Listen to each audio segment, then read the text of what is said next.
Hello नमस्कार दोस्तों, मैं सचिन पाल स्वागत करता हूं आपके अपने प्लेटफॉर्म नॉलेज की स्टोन पर। उम्मीद करता हूं कि आप सभी स्वस्थ होंगे और अच्छे होंगे और आपकी तैयारी भी बढ़िया चल रही होगी। तो जैसे कि आपको पता है कि हमारी परिणाम सीरीज चल रही है for Delhi police constable, special ये दिल्ली पुलिस कांस्टेबल के लिए। और ये बहुत ही ज्यादा इंपॉर्टेंट है आपके लिए, क्योंकि इसमें मैं मैथ पढ़ाता हूँ। ठीक, मैथ के मैं प्रैक्टिस सेट करवाता हूँ विद कंसेप्ट, क्योंकि दिल्ली पुलिस के एग्जाम में कितने क्वेश्चन आते हैं? मैथ के 15 क्वेश्चन आते हैं। जो एग्जीक्यूटिव वाला कांस्टेबल का एग्जाम होता है उसमें आते हैं 15 क्वेश्चन, और मैं 15 क्वेश्चन की इसमें प्रैक्टिस करवाता हूँ विद कंसेप्ट। और जहां मतलब कंसेप्ट की नीड होती है मैं वहां कंसेप्ट बताता हूँ, जिससे कि आपको साथ के साथ रिवाइज भी होता चला जाए। ठीक है, तो बढ़ते हैं अपने क्वेश्चन की तरफ। देखो फर्स्ट क्वेश्चन ये है, और सबसे पहले आपको खुद सोल्व करना है। मतलब जैसे 15 क्वेश्चन आते हैं, ठीक है, 15 क्वेश्चन की मैं प्रैक्टिस करवाऊंगा। तो 15 क्वेश्चन पहले आपको खुद सोल्व करने हैं और कमेंट सेक्शन में आपको स्कोर भी बताना है कि आप 15 में से कितने सही कर पाए। जब ही मतलब होगा क्लास लेने का, नहीं तो कोई फायदा नहीं है। और देखो ये क्वेश्चन कोई नए नहीं है, सारे क्वेश्चन वही हैं जो एग्जाम में आते हैं। और दिल्ली पुलिस के एग्जाम में कोई हार्ड मैथ नहीं आता, बहुत ही इजी मैथ आता है। और आप 15 के 15 क्वेश्चन ठीक कर पाओगे, इस बात की गारंटी है। मतलब 15 के 15 आपके नंबर पक्के हैं अगर आप इस सीरीज को फॉलो कर रहे हैं तो। और इससे पहले हमारी कितनी क्लास हो चुकी है? 5 क्लास हो चुकी है। ये हमारी छठी क्लास है, आप देख भी सकते हैं। ये कीजिए फर्स्ट क्वेश्चन। देखो तो आसान सही है। इसमें कह रहा है पी क्यू से 30% अधिक कुशल है, वे एक साथ काम करते हुए उस काम को पूरा करने में कितना समय लेंगे जिसे पी अकेले 23 दिनों में कर सकता है। देखो थोड़ा ध्यान से समझना। ये कह रहा है पी क्यू से 30% अधिक कुशल है, मतलब जो पी है वो क्यू से 30% अधिक कुशल है। अगर क्यू 100 होता तो पी 30% अधिक है, तो मतलब 130 हो जाएगा पी। तो यहां से अगर मैं एक जीरो से एक जीरो काट लूं तो इनका रेशो आ जाएगा 13/10। कह सकते हैं क्या आ गया? पी और क्यू की एफिशिएंसी आ गई। अब इसने देखो क्या बोला है, वे एक साथ काम करते हुए इस काम को कितने दिनों में पूरा करेंगे? पी अकेला 23 दिनों में कर सकता है। देखो पी की एफिशिएंसी 13 है और पी काम कर सकता है 23 दिनों में, तो ये क्या आ गया? टोटल वर्क आ गया। ठीक, टोटल वर्क कितना आ गया? अगर मैं इसे डिवाइड कर दूं दोनों की एफिशिएंसी से तो पता पड़ जाएगा हमें कि दोनों मिलकर कितने दिनों में काम पूरा करेंगे। दोनों की एफिशिएंसी कितनी है? 13 10 23। ठीक, तो यहाँ से 23 से 23 कट जाएगा तो क्या आ जाएगा? 13। यानी 13 दिनों में वो मिलकर इस काम को कंप्लीट कर देंगे, जो कि दिया है हमें ऑप्शन बी में। तो ऑप्शन बी क्या है हमारा? सही है। ठीक है, उम्मीद कर रहा हूँ कि आप सब भी इसी प्रकार कर रहे होंगे। अब बढ़ते हैं नेक्स्ट क्वेश्चन की तरफ। कीजिए नेक्स्ट क्वेश्चन। देखो ऐसी मैथ आता है दिल्ली पुलिस के एग्जाम में, यही क्वेश्चन आते हैं। देखो इसमें कह रहा है कि 78 रुपए प्रति किलोग्राम वाली चीनी को 46 रुपए प्रति किलोग्राम वाली चीनी के साथ किस अनुपात में मिलाया जाए कि मिश्रण को 75 रुपए प्रति किलोग्राम पर बेचने पर 20% का लाभ हो। देखो कुछ नहीं है तो मतलब एलिगेशन से कर सकते हैं इसे तो हम, लेकिन थोड़ा इसमें देखो एक ट्विस्ट है इस क्वेश्चन में, थोड़ा ध्यान से समझना। इसने बोला एक 78 रुपए प्रति किलोग्राम वाली चीनी यानी 78, और एक है 46 रुपए प्रति किलोग्राम वाली चीनी, ये 46। ठीक, हमें यानी 75 रुपए प्रति किलोग्राम बेचने पर 20% का लाभ हो रहा है। थोड़ा ध्यान से समझना। ठीक, यानी जो 75 रुपए में हम बेच रहे हैं तो 20% लाभ के साथ बेच रहे हैं। तो ये लाभ के साथ है ना, पहले हम इसे 20% का लाभ इसमें से खत्म करेंगे। मतलब कह सकते हैं ये 120% की वैल्यू है, तो यहाँ से हम 100% की वैल्यू निकालेंगे। ठीक, तो वो क्या आएगी? 75 अपॉन 120 अपॉन 100, वो सॉरी मल्टीप्लाई 100। तो देखो यानी कि एक जीरो से एक जीरो खत्म। ठीक, 5 दूनी 10 और ये 6 दूनी 12। 5 की अगर मैं मल्टीप्लाई करूंगा तो 5 पंजे 25 और 5 सत्ते 35, 2 37। ठीक, अच्छा ये रहा। अब मैं 6 से भी डिवाइड कर दूं तो क्या आएगा? 6 छंग 36। ठीक, 6 दूनी 12 और 6 पंजे 30, क्या आ गया? 62.5। तो यहाँ जो लेना हमें वो 62.5 लेना है। बहुत बच्चे जो गड़बड़ी करेंगे वो यही करेंगे, यहाँ भी वो 75 लिख लेंगे। अब लगाना हमें एलिगेशन। ठीक है, क्योंकि ये जो हमें वैल्यू दी थी ये लाभ के साथ दी थी, पहले इसमें से लाभ हमें हटाना है। देखो 78 में से 62.5 जाएगा तो क्या बचेगा? कह सकते हैं 62। देखो सीधा ही कर लो इसे, यानी कि 10 में से 5 जाएगा 5। ठीक, यहाँ 7 में से 2 जाएगा 5। अब 7 में 6 जाएगा 1, तो 15.5 तो ये आ गया। अब 62.5 में से अगर मैं 46 घटा दूं, ठीक, यानी कह सकते हैं 56। ठीक, 4 2 6, यानी ये भी आ जाएगा 16.5 आ जाएगा हमारा। ठीक है, यहाँ से देखो पॉइंट से पॉइंट खत्म कर लेंगे तो क्या देंगे, ये बचा 165, ये हो गया 155। ठीक, मैं इसे 5 से भी काट सकता हूँ, यानी 5 तिया 15 और फिर 5 तिया 15। ठीक है, इसे भी काट सकता हूँ, 5 तिया 15, 5 एकम 5। तो इनका जो रेशो आ गया वो आ गया 33:31। तो 33:31 दिया है ऑप्शन बी में, तो ऑप्शन बी क्या हमारा सही है। तो बस इसे हम एलिगेशन से कर सकते थे। ठीक है, अब बढ़ते हैं नेक्स्ट क्वेश्चन की तरफ। थर्ड क्वेश्चन है, कीजिए एक बार। और सबसे पहले आपको खुद सोल्व करना है, जब मेरा सॉल्यूशन देखना है, जब भी मतलब होगा क्लास लेने का। देखो इसमें कह रहा है कि वसुधा ने अपने सामान को उत्पादन लागत से 18% अधिक पर बेचने का दावा किया, लेकिन उसने एक वजन का इस्तेमाल किया जिस पर 1 किलोग्राम लिखा था, हालांकि वास्तव में इसका वजन y ग्राम था। यदि वास्तविक लाभ प्रतिशत 33.33 है तो अर्जित क्या गया, लाभ जो हमारा 33.33 अर्जित किया गया, तो y का मूल्य क्या है। ये थोड़ा बेहतरीन क्वेश्चन है, कीजिए एक बार खुद सोल्व करके देखो, इस क्वेश्चन को करो एक बार खुद। देखो इसमें बोला है वसुधा ने अपने उत्पादन लागत से 18% अधिक पर बेचने का दावा किया, मतलब कह सकते हैं अगर 100 रुपये उसकी कीमत थी तो उसने 118 पे बेचने का दावा किया। ठीक, लेकिन उसने 1 किलोग्राम वजन, मतलब एक बाट पर 1 किलोग्राम वजन लिखा था, लेकिन वास्तविक वजन उसका y ग्राम था। तो कह सकते हैं वास्तविक वजन था y ग्राम, लेकिन उस पर लिखा था क्या, 1 किलोग्राम, यानी कि हम कह सकते हैं 1000 ग्राम। ठीक, बात एक ही है। अब देखो थोड़ा यहाँ ध्यान देना, उसे लाभ हुआ 33.33%। 33.33% का मतलब क्या होता है, यानी 1/3, कह सकते हैं 3 पर 1 का लाभ हुआ, यानी कि कह सकते हैं 3 वैल्यू थी वो 4 हो गई। ठीक है, यानी कि अगर 3 वैल्यू थी वो कितनी होगी, 4 होगी। बस इसे सोल्व कर लेंगे, देखो कितना आसान था।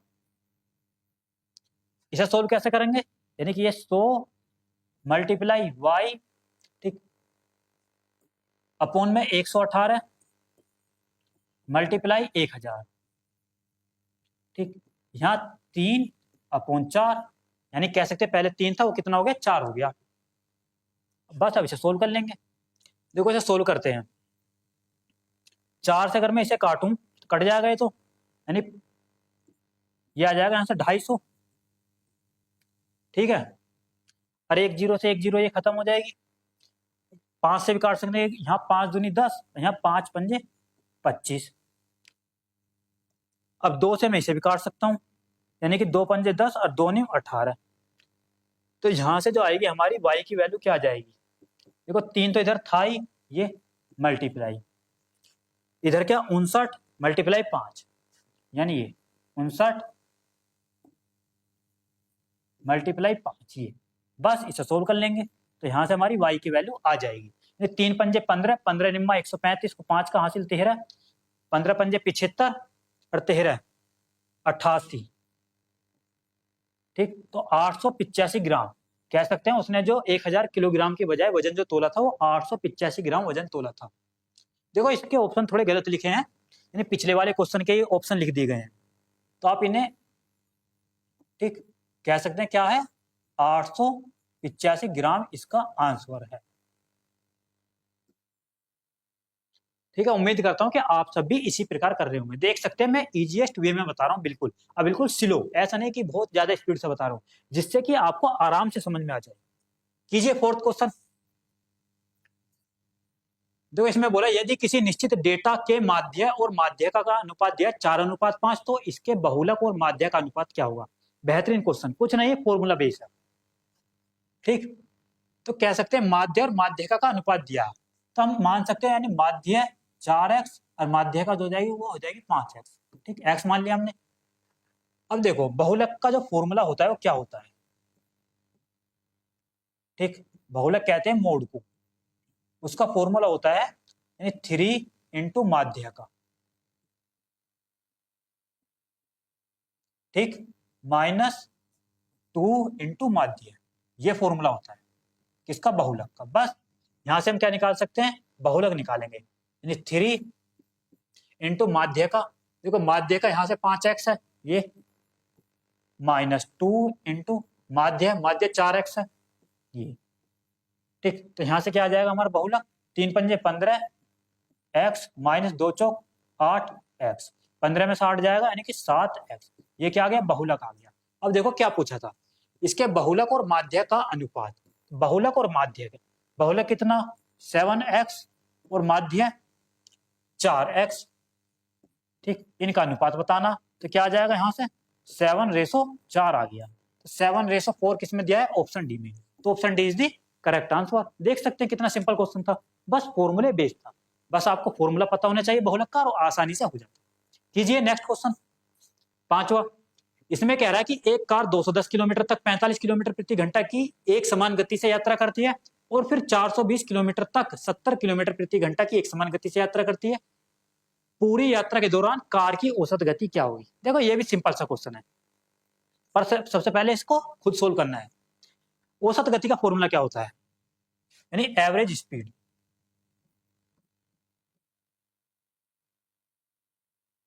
ठीक, एवरेज स्पीड का जो फॉर्मूला होता है वो क्या होता है, वो होता है टोटल डिस्टेंस, ठीक, अपॉन टोटल टाइम। ये होता है, तो बस कर देंगे। देखो टोटल डिस्टेंस कितनी है, 210 किलोमीटर, इतने की स्पीड से चली 45, यानी कि कह सकते हैं 210 प्लस 420, ये होगी टोटल डिस्टेंस। अब टोटल टाइम, देखो इतनी दूरी उसने इतने की स्पीड से कवर की है, तो यहां से अगर मैं टाइम निकालूंगा तो क्या आ जाएगा, ये 210 अपॉन 45, यहां से टाइम आ जाएगा।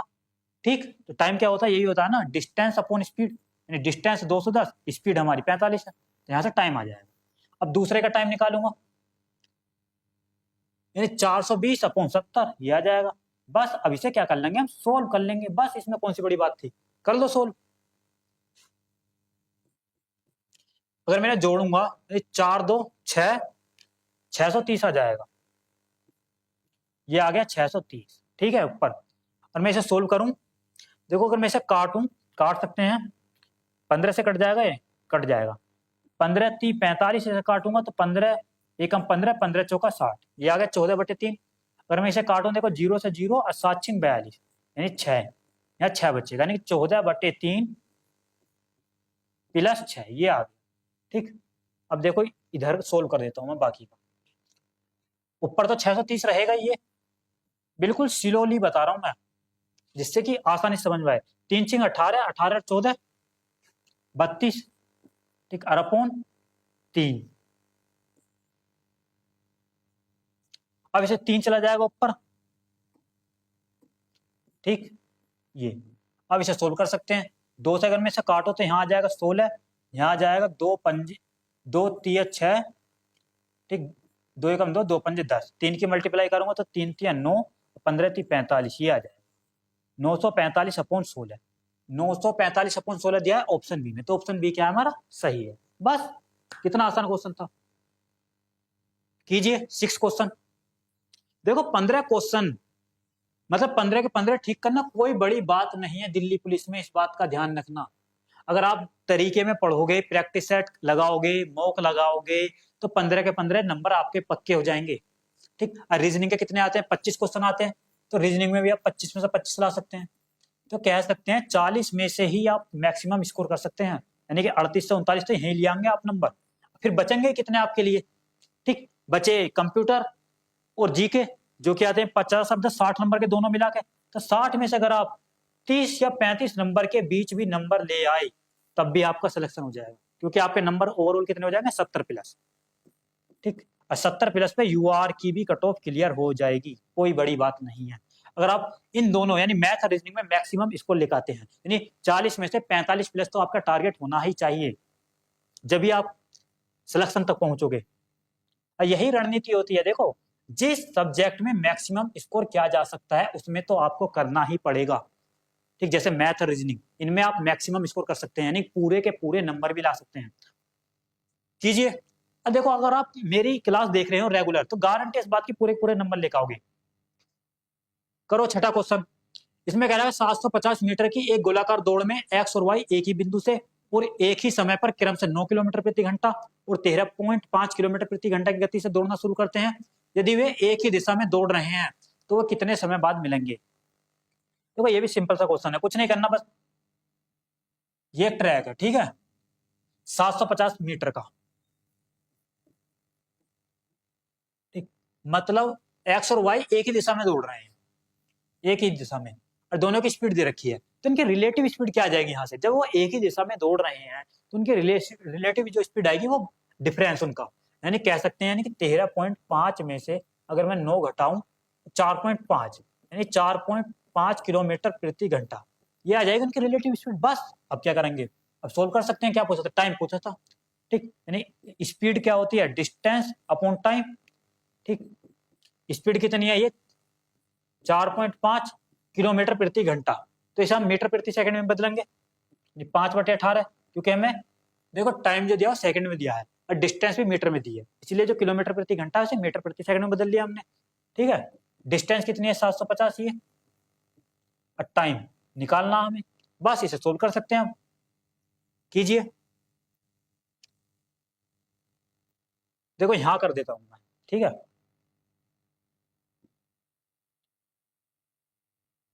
चार पॉइंट पांच को मैं लिख सकता हूँ ये 9/2, ठीक, मल्टीप्लाई 5/18 ये, ठीक, इधर क्या था 750 अपॉन टी। अब देखो 9 से मैंने काट लिया, 9 दूनी 18, ठीक, 5 से अगर मैं इसे काटूंगा तो 150 आ जाएगा, 2 दूनी 4, ठीक, तो यहां से कह सकते हैं टी इधर जाएगा तो टी आ गया, ये 4 इधर जाएगा, मल्टीप्लाई होगी यानी कि 150 मल्टीप्लाई 4, तो कह सकते हैं क्या आ जाएगा टी हमारा टाइम, 15 चौका 60, 600 सेकंड आ गया, ठीक, 600 सेकंड किस में दिया है, ऑप्शन बी में, तो ऑप्शन बी क्या है हमारा सही है, ठीक है, समझ में तो आ रहा होगा, कमेंट सेक्शन में बताना, कीजिए इस क्वेश्चन है। देखो ये भी बिल्कुल सिंपल सा, इसके भी कई मेथड है, मतलब बहुत सारे तरीके होते हैं इसे करने के।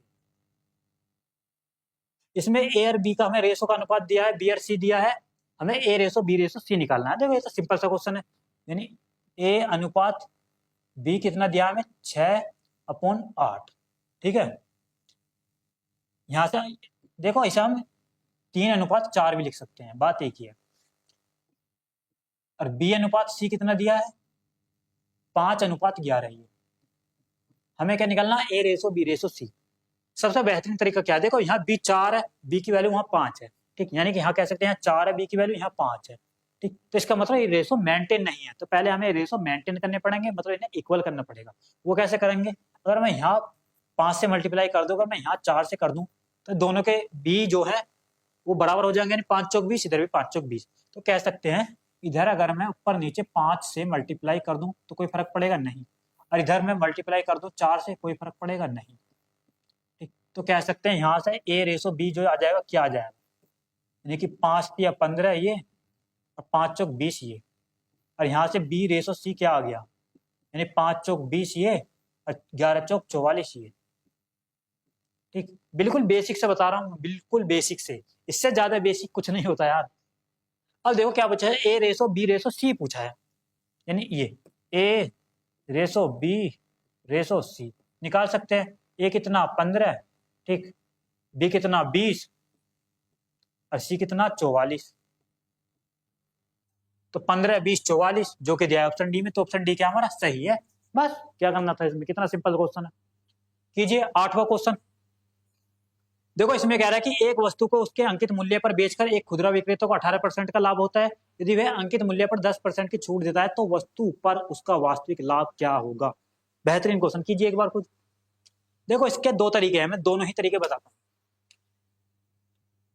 18% का लाभ होता है, वो कह रहा है, माना उसका क्रय मूल्य हमने 100 मान लिया, ठीक, 18% का लाभ होता है तो उसका अंकित मूल्य 118 हो जाएगा, ठीक, लेकिन उसने बोला अगर अंकित मूल्य पर 10% की दे दे छूट, और मैं इस पर 10% की दे दूं छूट, ये तो तब हमारा लाभ क्या होगा, यही पूछा, तो कर सकते हैं। देखो 9 की मल्टीप्लाई करूंगा, 118 में 9 8 72 को 2 कहां से 7, 9 एकम 9 7, 16 को 6 का, ठीक, हासिल 1 9 एकम 9 और 1 10, ये आ गया, ठीक, ऊपर सॉरी नीचे 10 है तो एक पॉइंट आ जाएगा, यहाँ 106.2 आ गया, तो कह सकते थे क्रय मूल्य 100 था और अब कितना हो गया 106.2, तो यहाँ देख सकते हैं कितने का लाभ हो रहा है हमें, 6.2 का लाभ हो रहा है। अगर इसे मैं परसेंटेज में निकालूंगा तो 6.2% ही आ जाएगा। ठीक, निकाल सकते हैं, जो से कौन सी बड़ी बात है ये। तो क्या आ गया 6.2%। तो देख सकते हैं किसमें है, ऑप्शन डी में। तो ऑप्शन डी क्या हमारा सही है। एक तरीका तो देखो ये हो गया। चाहो तो आप इसे सक्सेसिव परसेंटेज से कर सकते हो। वो कैसे, पहले 18% से वैल्यू बढ़ा दी, ठीक, 18% से वैल्यू उसने बढ़ा दी पहले, फिर कह रहा अगर वो 10% से वैल्यू डिक्रीज कर दे यानी घटा दे, तो बस इस सक्सेसिव परसेंटेज का फॉर्मूला होता है, ये होता है। आप चाहो तो इससे भी कर सकते हो, यानी 18 ये आएगा माइनस में क्योंकि वैल्यू डिक्रीज हो रही है, प्लस 18 माइनस 10 से क्या होगी मल्टीप्लाई और अपॉन 100।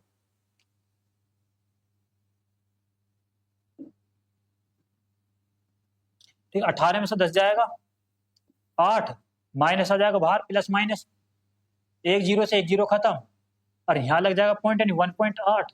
8 में से अगर 1.8 में घटा दूंगा तो 6.2। अब भी क्या है, ओवरऑल इफेक्टिव चेंज जो आएगा वो आएगा 6.2% का। तो 6.2% ये रहा। तो आपकी मर्जी है, चाहे तो आप इस तरीके से कर सकते हैं, चाहे तो इस तरीके से कर सकते हैं, दोनों ही बेहतरीन मेथड। कीजिए नेक्स्ट क्वेश्चन। देखो इसमें कह रहा है कि एक रेलगाड़ी अपनी सामान्य गति 16% बढ़ा देती है और अपने गंतव्य पर 30 मिनट पहले पहुंच जाती है। यात्रा में रेलगाड़ी द्वारा सामान्य लिया गया समय क्या है। देखो मैं हर संभव जो भी अच्छा मेथड है वो बता रहा हूं मैं। अब देखो इसमें मैं दो ही तरीके बताऊंगा आपको। देखो सबसे बेस्ट मेथड कौन सा है, वो कह रहा है कि अगर एक रेलगाड़ी अपनी सामान्य गति से 16% बढ़ जाती है, मतलब कह सकते हैं पहले उसकी स्पीड जो थी, यानी स्पीड जो थी पहले अगर 100 थी, उनने 16% बढ़ा दी तो वो होगी 116। अगर मैं इनका रेशो निकालूं तो कह सकते हैं 25 चौका 100, ये 29 चौका 116, ये रेशो आ गया स्पीड का। पहले स्पीड 25 थी, बाद में कितनी होगी 29। तो क्या कह रहा है, अपने गंतव्य पर 30 मिनट पहले पहुंच जाती है। ठीक, तो सिंपल सी बात है। और मैं टाइम की बात करूं तो इसका रिवर्स हो जाएगा, क्योंकि जब डिस्टेंस बराबर हो, ठीक, जो स्पीड का रेशो होता है उसका रिवर्स टाइम का रेशो होता है, इस बात का ध्यान रखना। तो स्पीड तो वो डिस्टेंस तो यहाँ बराबर ही रहेगी, तो जो टाइम का रेशो हो जाएगा वो हो जाएगा 29/25। ये टाइम का रेशो हो गया। अब देख सकते हैं पहले टाइम अगर 29 लग रहा था, अब लग रहा 25, मतलब 4 कम लग रहा है टाइम। ठीक, 29 में 25 जाएगा 4 कम, लेकिन उसने क्या बोला था 30 मिनट पहले पहुंच जाती है, मतलब 30 मिनट कम लग रहे हैं उसे। तो ये 4 की वैल्यू है वो है 30 मिनट। ठीक, तो यहां से उसने क्या पूछा था, सामान्यतः लिया गया समय घंटों में क्या है, यानी कि सामान्यतः पहले जो लग रहा था यानी 29 की वैल्यू निकाल लिए। पहले तो हमें 29 लग रहा था टाइम, 4 की वैल्यू 30 मिनट है तो 29 की हमें निकालनी है वैल्यू, बस क्या कर सकते हैं हम इसे। देखो 4 जाएगा नीचे तो कह सकते हैं ये, और मैं 29 की वैल्यू निकालूंगा, ठीक, ये है 30 मिनट, 4 पहुंचा नीचे और 29 हो जाएगी मल्टीप्लाई। ठीक है, ये अब थोड़ा ध्यान रखना, ये आया मिनट में, इसने पूछा था घंटे में। घंटे निकालने के लिए 60 से क्या कर देंगे हम डिवाइड, बस कितना सिंपल सा कर सकते हैं। देखो इसे अगर मैं काटूं 30 दूनी 60 और 2 चौक 8, यानी क्या आ जाएगा 29/8, ये क्या आ गया घंटा। ठीक है, तो 29/8 किस में दिया है, ऑप्शन बी में। तो ऑप्शन बी क्या है हमारा सही है। अब देखो दूसरा मेथड भी देख लो, अगर मानो आपके ये समझ में नहीं आया। देखो स्पीड जो आ गई थी वो ये आ गई थी क्या, अगर पहले 100 थी, ठीक, यानी मैंने का रेशो लिख देता हूं। अगर स्पीड पहले 25 थी तो उन्होंने 16% से बढ़ाई तो वो होगी 29, ये। ठीक, और जो टाइम है अगर पहले टी लग रहा था उसे टाइम टी, तो उसने बोला बाद में जो टाइम लग रहा है उसे 30 मिनट कम लग रहा, तो कह सकते हैं T-30, ये बाद का टाइम है। ठीक है, अब देखो जो डिस्टेंस होती है वो क्या होती है, स्पीड इंटू टाइम, वो तो बराबर रहेगी, तो बस दोनों की डिस्टेंस बराबर कर दो। यानी कि यहां से अगर मैं डिस्टेंस निकालूंगा तो क्या आएगी 25 इंटू टी, ये यहां से डिस्टेंस क्या आएगी 29 मल्टीप्लाई T-30, ये। तो बस अब देखो इस इक्वेशन को तो आप सोल्व कर सकते हैं, यहां से बस टी की वैल्यू निकाल लो, कितना सिंपल है। देखो बच्चे निकाल भी देता हूँ, यानी यहाँ क्या आ जाएगा 25t, यहाँ क्या आ जाएगा 29t, और मैं 29 की मल्टीप्लाई करूंगा इसमें, यानी -30 × 29, ये आ गया। अब देखो 25t जाएगा इधर और ये आ जाएगा इधर, तो ये हो जाएगा प्लस का, यानी ये 30 × 29, 29 में से 25 जाएंगे तो 4t, ठीक है। अब देखो 4 जाएगा नीचे, 4 अगर नीचे जाएगा तो यानी 30 × 29/4। अब थोड़ा ध्यान रखना, यहाँ टी जो था वो मिनट में था, तो ये टाइम जो निकल के आ रहा है मिनट में निकल के आ रहा है। हमें क्या निकालना, घंटे में निकालना, तो डिवाइड किससे कर देंगे 60 से, तो ये आ जाएगा हमारे घंटे में टाइम, ठीक है। अब देखो 30 दूनी 60, 2 चौक 8, तो यहां से भी टी की वैल्यू क्या आई 29/8।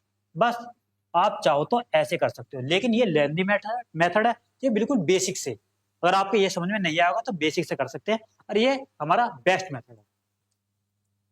मैंने आपको दोनों तरीके बताए, और मैंने बोला भी है कि इस सीरीज में मैं कंसेप्ट भी बताऊंगा, ठीक है। इसका क्या निकालना है, एलसीएम निकालना। देखो ये तो फ्रैक्शन का एलसीएम निकालना, फ्रैक्शन का आपको आप पर एलसीएम और एचसीएफ तो आता ही होगा, चलो नहीं आता तो मैं बता दूंगा। फ्रैक्शन दिया मैं ये 1/6 और 4/15, ठीक, और 5/9 और 7/27, ठीक, और 8/3, 8/3। हमें क्या निकालना है इसका एलसीएम। ध्यान रखना, जब फ्रैक्शन का एलसीएम निकालो या एचसीएफ, तो जो ऊपर की वैल्यू होती है, अगर इसमें एलसीएम निकालना तो ऊपर की वैल्यू क्या है, 1, 4, 5, 7 और 8, इसका निकालेंगे हम एलसीएम। और जो नीचे की वैल्यू है यानी 6, 15, 9, 27 और 3, इसका निकालेंगे हम एचसीएफ। बस ऐसे निकालते हैं। अगर एचसीएफ पूछा होता तो ऊपर का निकालता एचसीएफ और नीचे का निकालते एलसीएम, बस इस बात का ध्यान रखना। देखो इसका एलसीएम निकालेंगे तो क्या आएगा, 5 चौक 20, ठीक, 20 आ गया, 20 दूनी 40, 40 सत्ते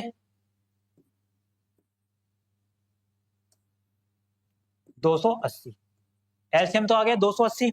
अब देखो एचसीएफ, एचसीएफ क्या आएगा, 3 नम 27, 3 3 3 5 15, 3 दूनी 6, तो एचसीएफ आ जाएगा 3, तो 280/3, तो 280/3 दिया है ऑप्शन बी में, तो यही इसका आंसर है। अब लेकिन थोड़ी सी बात इसमें देखो ध्यान रखने वाली क्या है, जब फ्रैक्शन लिखी है ना यहाँ, ये कंप्लीट मतलब पूरी तरीके से काटी गई मतलब फ्रैक्शन लिखी गई है। अगर इस प्रकार जैसे 8/3 लिख रहा और 8/3 इस प्रकार लिखा होता यानी कि 16/6, तो पहले हमें फ्रैक्शन को पूरी तरीके से काटना है। इसे काटेंगे क्या आएगा 8/3, जब करना है ये सब ध्यान रखना इस बात का भी।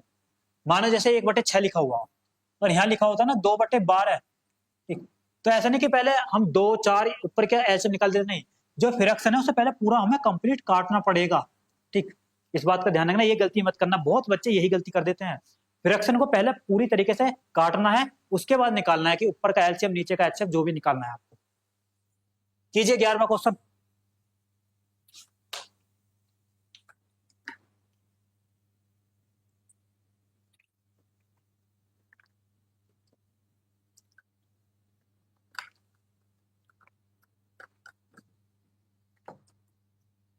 देखो इसमें क्या कह रहा है, एक वस्तु पर 20% की छूट देने के बाद प्रशांत उसे 2160 में बेचता है और 28% का लाभ कमाता है। यदि वस्तु को बिना किसी छूट के बेचा जाए तो लाभ क्या होगा।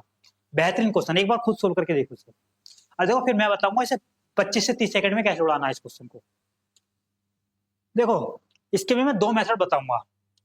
पहले समझो, मैंने एक बात बताई थी आपको अगर ध्यान हो तो, कि कभी भी अगर छूट परसेंटेज दिया हो और लाभ परसेंटेज दिया हो तो सीधा हम, ठीक, क्रय मूल्य और अंकित मूल्य का रेशो निकाल सकते हैं। कैसे, यानी कह सकते हैं सीपी और एमपी का सीधा रेशो निकाल सकते हैं। कैसे, 100 माइनस यहाँ डिस्काउंट परसेंटेज में, ये सीधा फॉर्मूला बताया था मैंने, 100 प्लस प्रॉफिट परसेंटेज।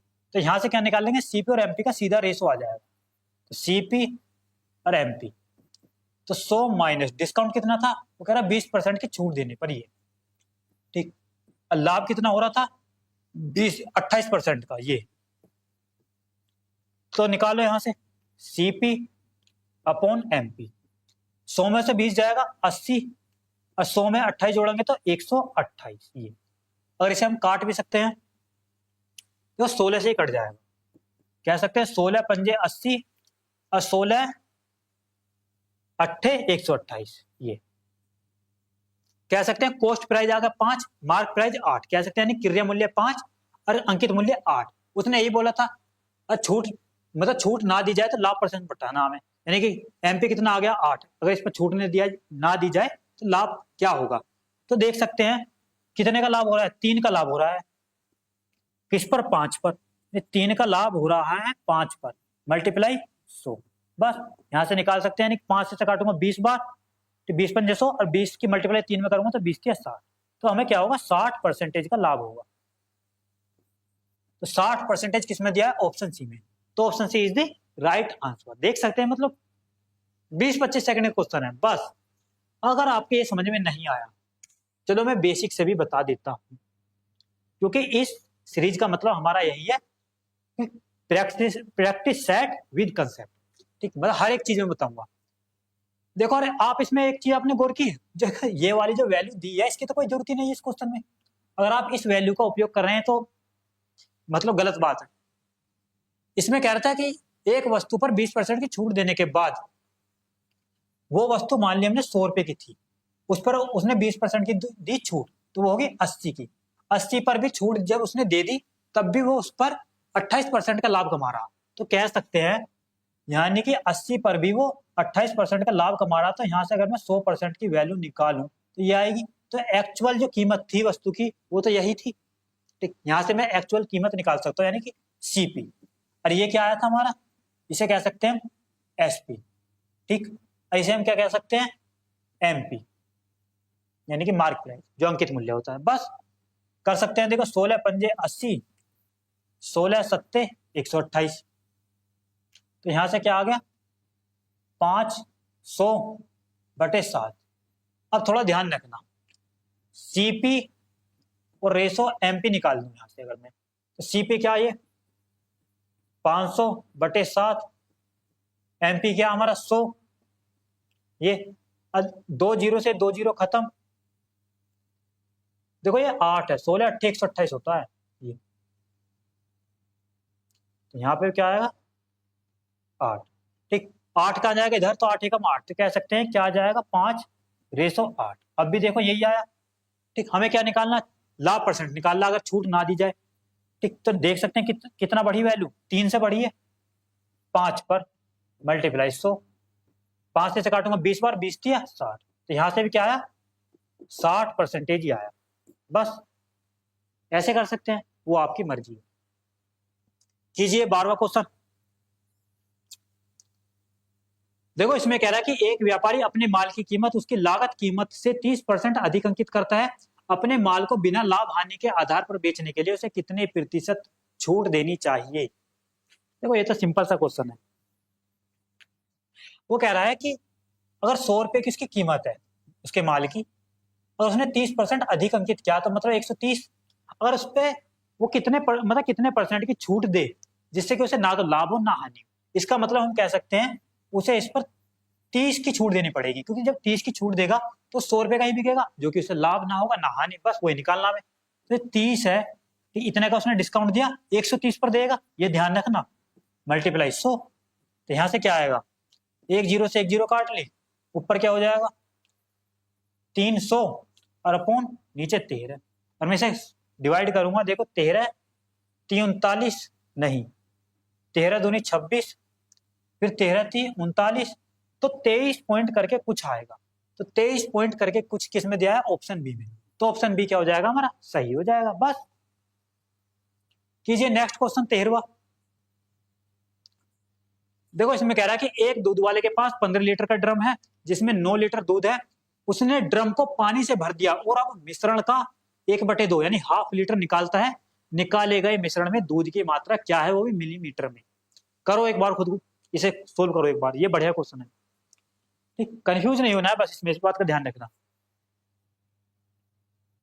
अब देखो थोड़ा ध्यान से समझना, वो कह रहा था कि 15 लीटर का उसके पास क्या है, ड्रम। ठीक, 15 लीटर का। ठीक, अब क्या कह रहा था कि उसने उसमें 9 लीटर तो है दूध यानी मिल्क, तो बाकी का क्या हो गया, वाटर यानी 6 लीटर जब उसने पानी से भरा। अगर मैं यहां से मिल्क और वाटर का रेशो निकालूं तो क्या आएगा, 3 तिया 9 और 3 दूनी 6, ये मिल्क और वाटर का रेशो है। अब देखो थोड़ा ध्यान समझना, उसने क्या था, उसने मिश्रण का हाफ लीटर निकाला। हाफ लीटर का मतलब 500 मिलीलीटर, क्योंकि 1 लीटर में क्या होता है ये भी पता होना चाहिए आपको, 1 लीटर में 1000 मिलीलीटर होता है। ठीक है, और उसने हाफ लीटर निकाला तो इसका मतलब 500 मिलीलीटर। ज्यादातर बच्चे यही गलती करते हैं, 500 मिलीलीटर उसने निकाला ये, तो उसमें बताना हमें क्या, दूध की मात्रा बतानी है बस। देखो 3 और 2 5, तो 5 तो टोटल था, उसमें दूध की मात्रा है 3, बस निकाल दो यहाँ से। क्या आएगा, 5 से काटूंगा तो 100 की मल्टीप्लाई 3 में करूंगा तो 300, तो 300 ml क्या है उसमें दूध है, जो कि दिया है ऑप्शन सी में। तो ऑप्शन सी क्या है हमारा सही आंसर। कितना सिंपल क्वेश्चन था। कीजिए 14वां क्वेश्चन। इसमें कह रहा है कि पुस्तक का मुद्रित मूल्य 3900 रुपए है, एक पुस्तक विक्रेता इस पर 10% की छूट देता है, यदि वह फिर भी 20% का लाभ अर्जित करता है तो पुस्तक का क्रय मूल्य कितना है।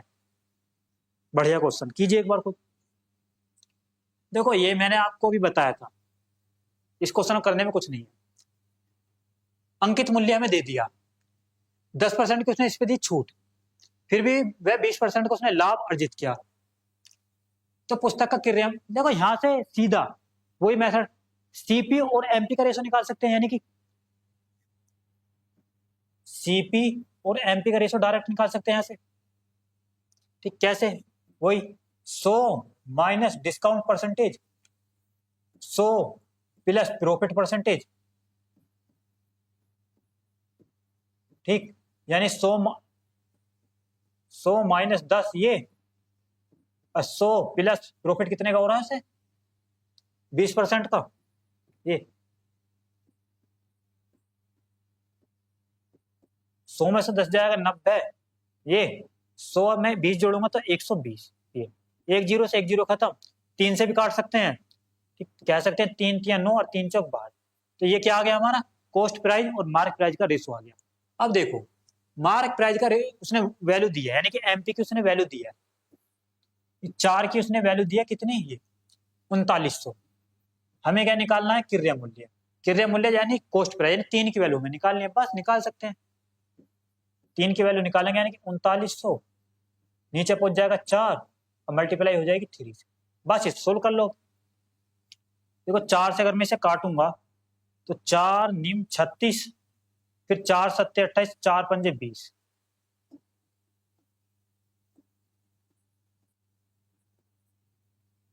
मल्टीप्लाई 3 से अगर मैं मल्टीप्लाई करूंगा तो 3 पंजे 15 को 5 का, 3 सत्ते 21 और 1 22 को 2 का, 3 नम 27 2 29, तो 2925, 2925 दिया है ऑप्शन डी में, तो ऑप्शन डी क्या हमारा सही है। तो इस तरीके से करना है ये क्वेश्चन, कोई बड़ी बात नहीं है, कितना सिंपल क्वेश्चन है, मतलब 30 सेकंड में ये क्वेश्चन आपके हो जाने चाहिए, कोई बड़ी बात नहीं है। 30 सेकंड में हल करना एग्जाम में बैठकर, यहाँ तो मैं समझा रहा हूँ तो इसलिए टाइम ले रहा हूँ, लेकिन एग्जाम में 20 से 25 सेकंड के क्वेश्चन है बस, 25 सेकंड में आप इन्हें धुआंधार उड़ाओगे। कीजिए लास्ट क्वेश्चन, ठीक है, इस सेट का लास्ट क्वेश्चन कीजिए। और देखो कमेंट सेक्शन में अपना स्कोर भी बताना है, जब भी मतलब मुझे अच्छा लगेगा कि आप कितने कर पा रहे हैं। अगर आपके देखो नहीं सोल्व हो रहे हैं क्वेश्चन तो कोई बड़ी बात नहीं है, अभी एग्जाम होने में बहुत टाइम है। ठीक, अगर आप रोज प्रैक्टिस करोगे तो आपका स्कोर बढ़ने लगेगा। इसमें कह रहा है कि एक डिब्बे में कलम पेंसिल और रबड़ का अनुपात दिया है 3:2:1। यदि कलम पेंसिल और रबड़ का मूल्य क्रम से दिया है 3 रुपए, 2 रुपए और 2 रुपए, तो डिब्बे पर खर्च की गई धनराशि 570 रुपए है, तो डिब्बे में कलम की संख्या ज्ञात कीजिए। पहले एक बार खुद करके देखो इस क्वेश्चन में, देखो थोड़ा ध्यान से समझना, जो मतलब उनका अनुपात दिया है, डिब्बे में कलम पेंसिल रबड़ का अनुपात दिया है इतना, यानी कि मैं मान सकता हूं, देखो कलम को मान लिया मैंने P, पेन कलम को चलो मैंने के ही मान लिया, ठीक, पेंसिल को मान लिया पी, रबड़ को मान लिया आर, ठीक। 3:2:1, इतने अनुपात में इनकी संख्या है, ठीक, कह सकते हैं इनका संख्या है, नंबर, संख्या का अनुपात है ये। अब देखो इनका मूल्य का जो अनुपात है, मूल्य का अनुपात दिया 3 रुपए, 2 रुपए और 2 रुपए, 3 रुपए, 2 रुपए और 2 रुपए, ठीक है। तो यहां से मैं ओवरऑल खर्च की जाने वाली राशि निकालूं, देखो 3 3 9, ठीक, 2 दूनी 4 और 2 एकम 2, कह सकते हैं कितनी खर्च हो रही है, 9 4 13 2 15, तो 15 खर्च हो रही है। तो 15 की वैल्यू जो कि दिया है ये 570, ये यही दी है। अब हमसे देखो क्या पूछा था, डिब्बे में कलम की संख्या, संख्या ये है कलम की, कलम की संख्या ये, 3 की वैल्यू निकालनी है, बस 3 की वैल्यू निकालनी है। देखो निकाल सकते हैं, 5 से अगर मैं इसे काट दूं तो 5 तिया 15, 5 से काटूंगा 5 एकम 5, 5 एकम 5 और 5 दूनी 10, सॉरी 5 चौक 20 आएगा। तो ये आगे 3 की वैल्यू 114 आगे, बस यही तो निकालनी है। तो 114 किसमें दिया है, ऑप्शन ए में, तो ऑप्शन ए क्या है हमारा, सही है। तो कितने 15 सेकंड क्वेश्चन थे, बस कोई बड़ी बात नहीं है 15 सेकंड में करने से। तो यही 15 क्वेश्चन थे दोस्तों हमारे। तो बताना कि कमेंट सेक्शन में बताना कि 15 में से आपने कितने ठीक किए। अगर आप नहीं ठीक कर पा रहे तो कोई बड़ी बात नहीं, अभी बहुत ज्यादा टाइम है, अच्छे तरीके से मेहनत करोगे, ठीक, तो आपका स्कोर बढ़ेगा, डेफिनेटली बढ़ेगा, कोई बड़ी बात नहीं। 15 के 15 क्वेश्चन ठीक करके आओगे अगर आप मेहनत कर रहे हो तो, ठीक, मेहनत करोगे तो क्या नहीं हो सकता, सब कुछ हो सकता है। तो उम्मीद करता हूँ कि आपको वीडियो अच्छी लगी होगी, ठीक। अब मिलते हैं नेक्स्ट वीडियो में, थैंक यू दोस्तों।